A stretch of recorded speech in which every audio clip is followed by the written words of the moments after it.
This video is the first in my series that enhances the original program, Stop the Insanity. We've talked about the hidden fats, the labels, we've breathed together, we've moved together, we've eaten together, we've all but lived together. This is a one-on-one seminar. These tapes are about you. The only difference between me now and me at 260 pounds is that I have a very lean, strong, healthy body, and so will you, and I have a heck of a lot of information. The more you know about eating, breathing, and moving, the easier and faster it's going to be to change the way you look and feel. Each tape in this series gives you information about movement, exercises that will change your body. Food for thought, high volume, low fat eating. The more you know about this, the faster and easier it's going to be to get lean. Breathing techniques that will help you handle the stress in your life. This video goes from abs to oils. How do you do that? I'm about to show you. Look at that stomach. I had fat hanging down my thighs. The muscles underneath weren't strong. I burned the fat off and I increased the strength in the muscles. And look what happened. Look at my stomach now. A lot of us are confused about the way to do abdominal exercises. Today we're going to do them correctly. That was then. This is now. That was about me. And this is going to be about you. Before we start our class, let's cover some of the most common mistakes that you see when people begin to do sit-ups. Just as we did in the movement video and Stop the Insanity, you always move with resistance, control, extension, form, and make sure that it's always within your fitness level. Here's what I see when I walk into gyms and studios all over the country. People start their sit-ups and they begin by lying down. That's right. And then this happens. I see it everywhere I go. It's the neck pull. It's the crunch up. But you know what I'm using? Watch. I'm not using my abs. I'm using my neck, my head. It does very little to strengthen the abdominal muscles and does a whole lot to hurt your neck. Another thing that's very, very common is when people lift through the chin and the neck. Again, they're not lifting with the abs. I don't want you to do this. I want you to use your abdominal muscles so that you can increase the strength in them. Here's the way to do it.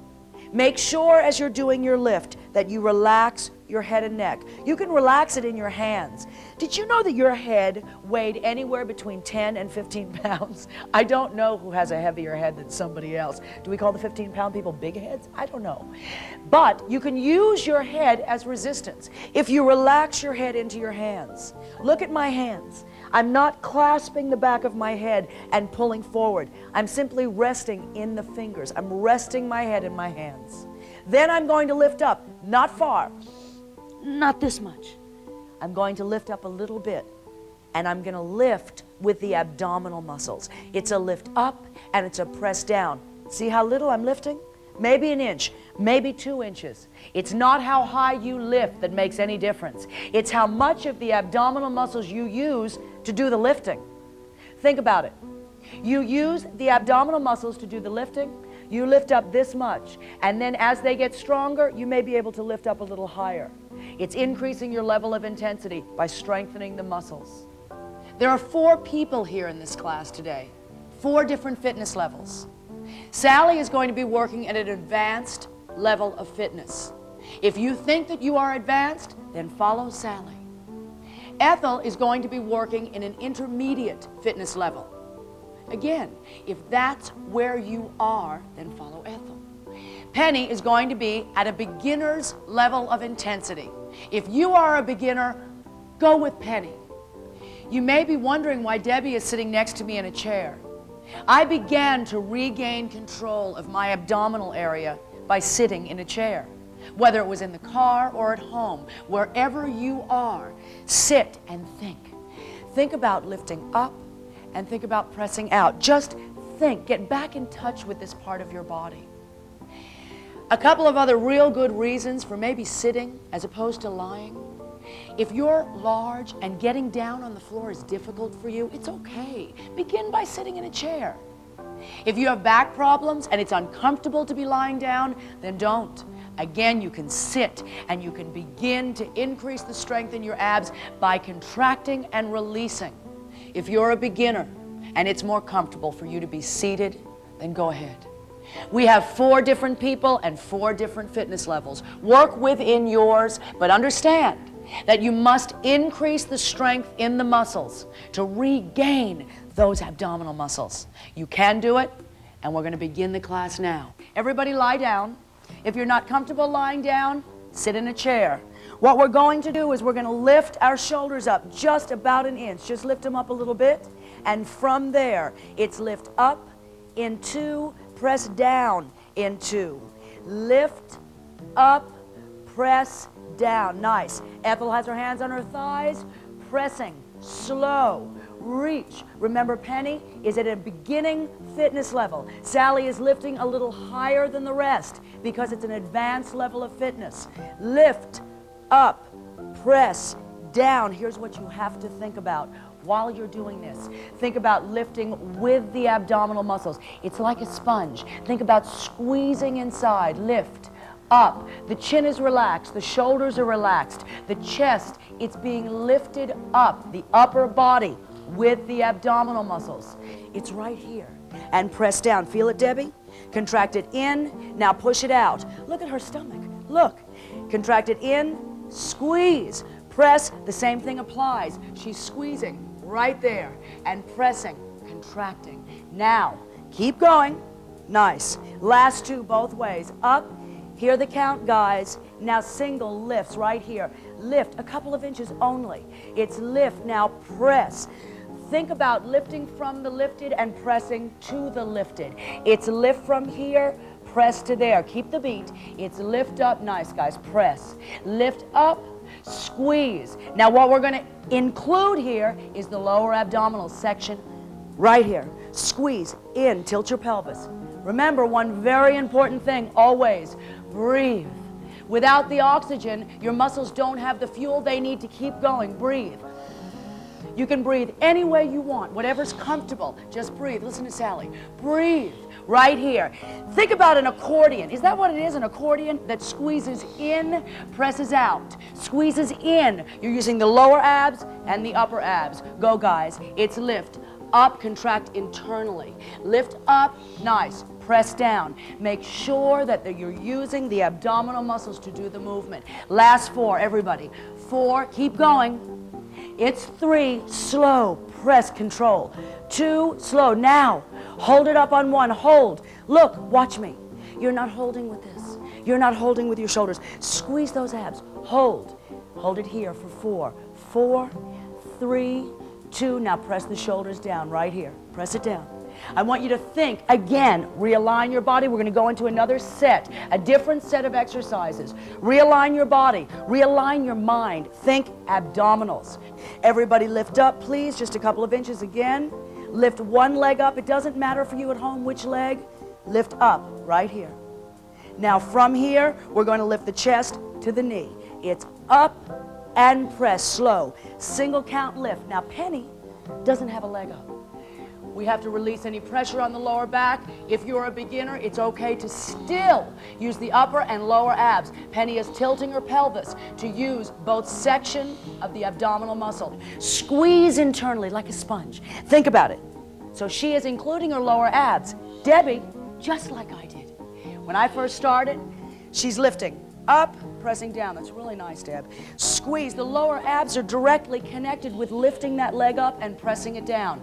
She's using her upper abs because she's staying lifted, controlling, contracting. That's what it's about. It's about internal contractions to strengthen the muscle and do the movement. Keep going, guys. Count 4 now. It's 4. Lift it up. It's 3. Slow. It's 2. Think about it. And 1. Now, last one. Hold up. Hold it up. Hold, guys. Contract. Squeeze. You okay, Penny? Squeeze. Now tilt your pelvis a little more, Penny, and squeeze the lower abs. Breathe, Penny. You're holding your breath. Everybody breathe. Get that oxygen in. Squeeze it, squeeze it, squeeze it, squeeze it. Hold. Now watch. Slowly press the shoulders down. Slow, slow, slow. Don't lose that down. Slow. Press it out. Nice. Realign your body. Tilt your pelvis. Relax and open your chest. Other leg. Lift it up, guys. There are 2 legs. 2 legs. Let's go. Lift it up. Press it down. Nice, Deb. Lift. What can really add to your workout, what can increase your level of intensity is your mind. If you think about your abs. Require these muscles to do the movement, the lifting up and the pressing down. It's a great time to close your eyes and think. Lift and press. The more you use this with this, it's not metaphysics, it's simply requiring your body to use as much of the muscle as it can by thinking about it and by doing it within form, resistance, control, extension, and in your fitness level so that you get the most out of these few minutes. Keep going. Go. Lift it up. Squeeze. Close your eyes and think. Squeeze. Squeeze. Last 4 right here, guys. It's 4. Slow, relaxing the chest. 3. Relax the chest. It's 2. Chin relaxed. Last 1. Hold, hold, hold. Hold. Look at my chin. Check your chin. Check your chin. Check your chin. Look, it's not doing this. It's relaxed. It is not a tilted chin or a lifted chin. It's a neutral chin, in line with the spine. The head needs to be in line with the spine. Hold. Sally, 1 second. Reach your hands up, Sally. Add a little intensity to this and lift from there. You want a higher level of intensity? Slow. Lift up, Sally. Lift. Slow. Lift. Now hold there. Hold. Relax the head, neck, shoulders. Now, slowly, controlled, press it down. Press it down. Press it down. Nice. Press it down. Bring the foot down. Just stretch out. Make sure that pelvis is tilted. Make sure that chest is open. Now look at my neck. Try not to hyperextend the neck. It's important. Press it out. Open the chest. It requires abdominal muscles just to say pressed and opened. Now, one more thing. The oblique muscles, the side of the abdominal wall. 1 foot on the opposite leg. Press it on. It doesn't matter which one. Make sure that knee is pressed open. Everybody open in the knee. Make sure the pelvis is tilted. Look, it requires the upper abdominal muscles to stay in the correct form.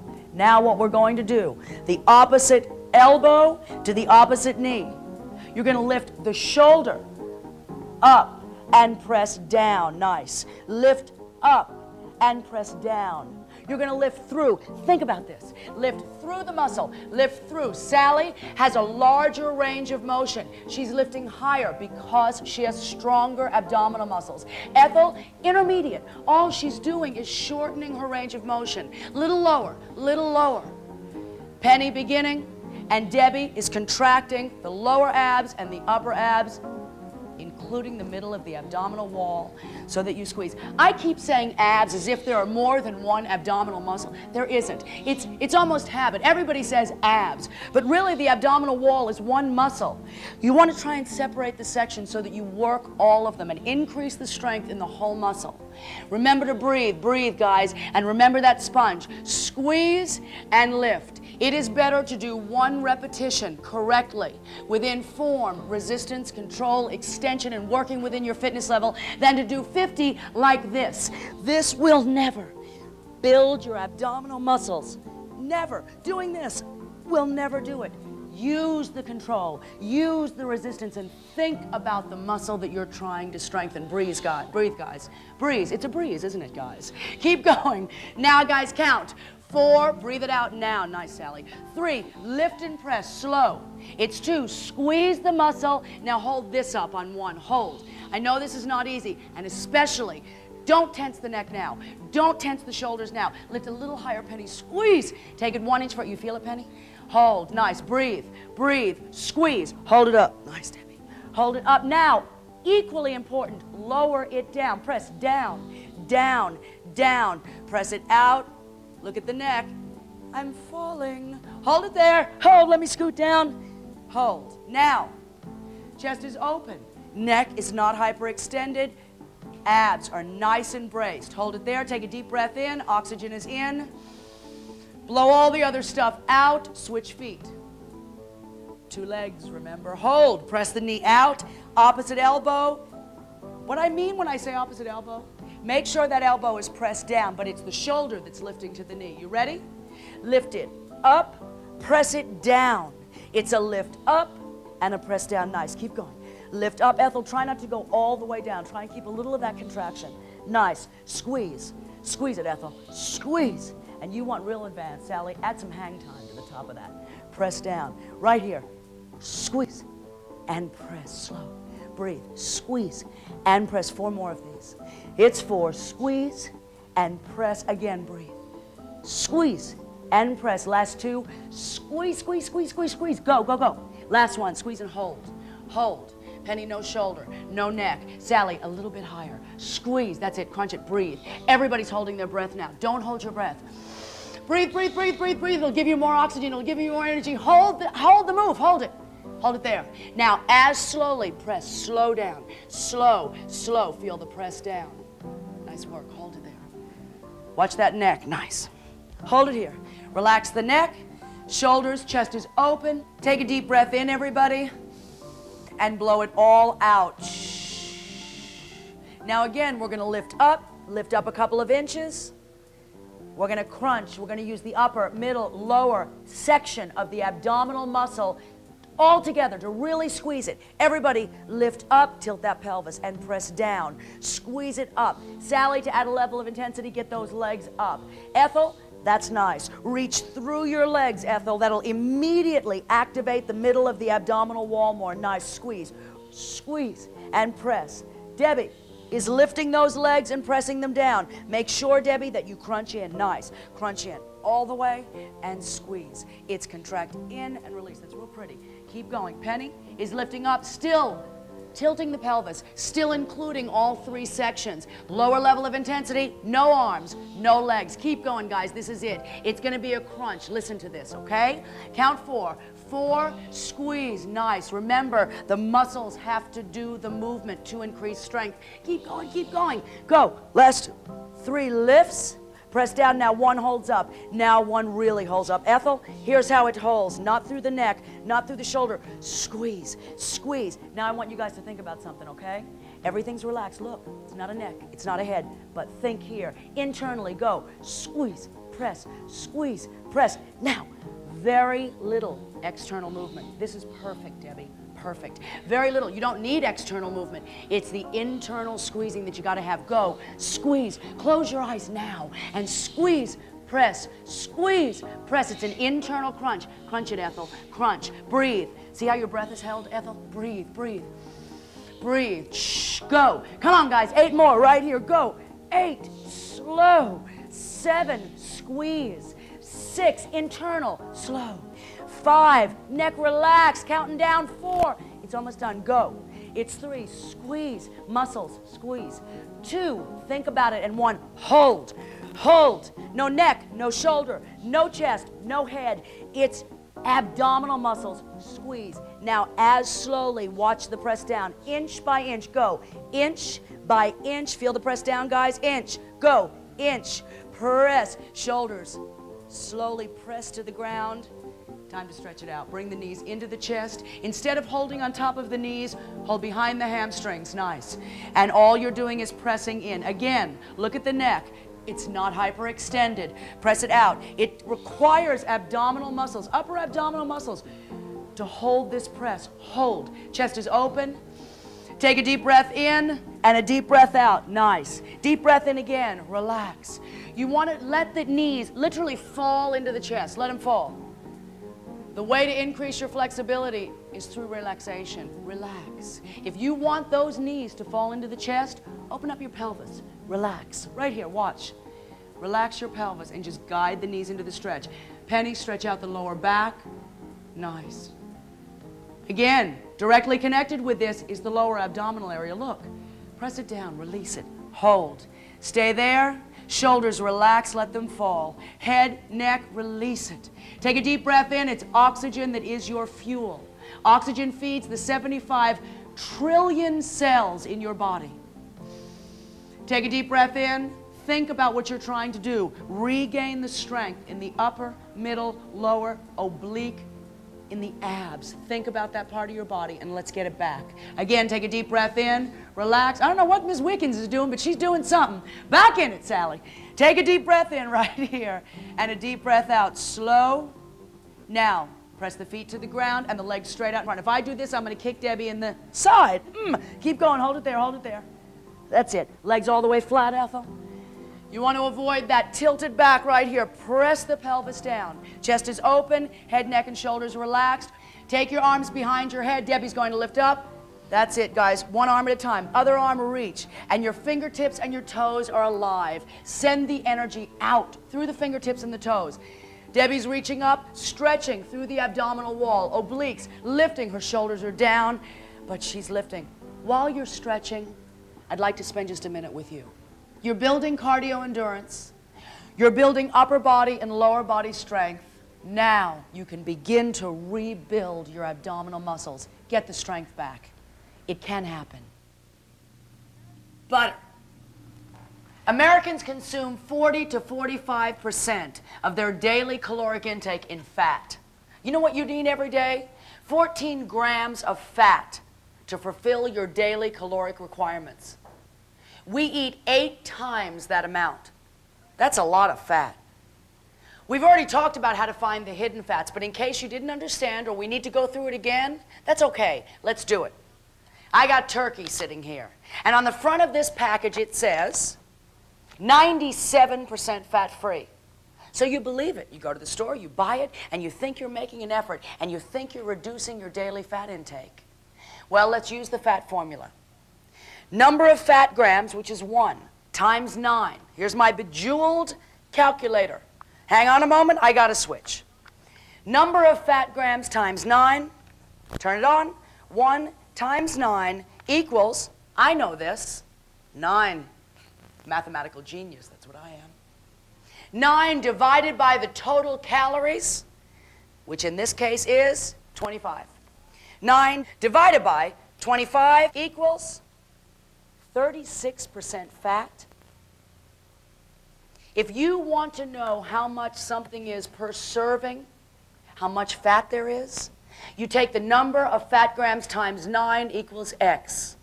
Take X and divide it by the total calories. And what that will tell you is how much of that serving is fat. The American Medical Association says 30% of your daily intake should be fat. This is too high. You know how to find the hidden fats, but there are some other things that we have to discuss. Oils, this is where it all begins.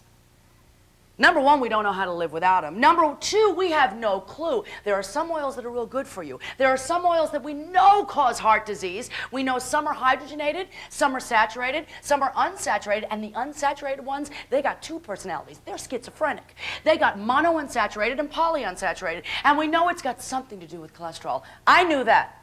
I think you all know that. But really, when you sit down alone, you got no clue what that's got to do with you. I didn't know what it had to do with me.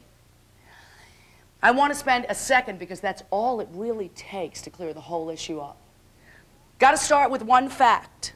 All oils are 100% fat. All of them. So if what you're trying to do is eliminate fat from your diet, forget the health benefits or disadvantages right now. If what you're going to do is get lean and eliminate the fats from your diet or decrease them, then we got to start with this.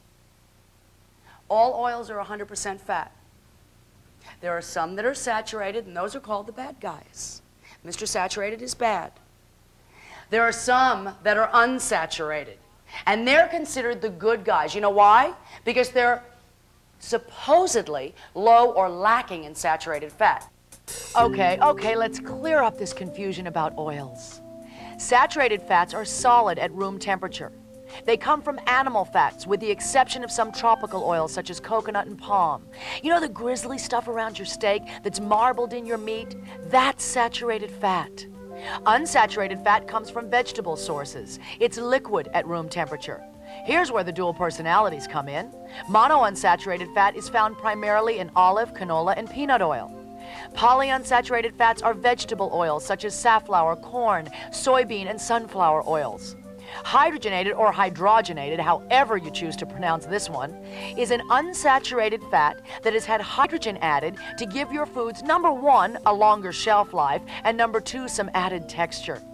Then there's that partially hydrogenated oil. It's not quite solid and it's not quite liquid. I guess that means it's half and half. Canola oil. Why not eat those fries as long as they're fried in canola oil? That's what I thought. I really did think that it's okay for me to eat French fries as long as they were dipped and soaked and fried in canola oil, because that was a good oil. Canola oil contains some saturated fat. I don't know where it got such a good reputation from. All oils have some saturated fat, but the most important thing, and the thing that we're talking about here today, is fat that's on your body, that's in your daily intake. So if all oils are 100% fat, then let's learn to live without them, or to minimize them, to decrease them. My first question was, what do I do with the salad dressing? I don't know. How do I fry? I don't know that either. What about sautéing? What do I do with that? If I have to brown something, what do I do then? I'm going to cook something for you, and this is very rare. I do cook. I cook for my family, for my children. But I don't cook on camera in a situation like this often. Come here. I have a frying pan. You know what this is made of? Teflon, non-stick, anything. This stuff, nothing will stick to it. I have some frozen potatoes here. Hang on, it's dropping everywhere. Listen to the sizzle right here. Look. Ah! No oil, no nothing. I want to add some flavor to this. It's got the sizzle. I put some onions in it. What I don't have is some flavor. Vegetable broth. You can make it or you can buy it. How do you know that the vegetable broth that you're buying in the store is low in fat? Use your fat formula. Turn it around. Look at the number of fat grams times 9 equals X. X divided into the total calories, and you'll know if your vegetable broth is high in fat or not. I know this is low in fat, so I'm adding it just for taste. Hang on, I'm spraying it everywhere. Now, I like spices. I enjoy tasting food. So I'm going to add some spices to this while it's cooking. Come here. Add garlic. Add thyme. Add rosemary. Add some mustard if that's what you like. And make it taste the way you want it to taste. Hang on, let me see. I don't know what this is. Thyme, maybe. Basil, definitely. Hang on. Mustard, a little bit. Mustard French fries. Well, it's a new idea. Hang on. Stir it all up with the longest spatula on earth. Here we go. And you've got French fries cooked in no oil in a Teflon pan. You can eat them, you can flavor them, you can do whatever you want with them. Like every other show you've ever seen on television, I have an instant French fry dish right here. These are good. They taste good. They're spicy the way I like them, with a little mustard, with a little garlic, a little thyme, and a little of whatever it is I just added. They're not greasy, not oily, and I can eat them without even thinking about how much fat is in them. The mustard potatoes don't thrill you? I have a few more cooking suggestions. When you saute your food, try sauteing in water. You can use vegetable bouillon, but check the back and make sure it's low-fat vegetable bouillon. White wine works well. You can use half and half, 1/2 water and 1/2 wine. Don't assume those vegetable sprays that you're using are low in fat. Again, check that label. When you bake, instead of using butter or oil, use applesauce. We spend thousands of dollars, I do at least, every year on cosmetics to dry my skin up. I don't like oily skin. See my skin? I've got so much makeup on right now.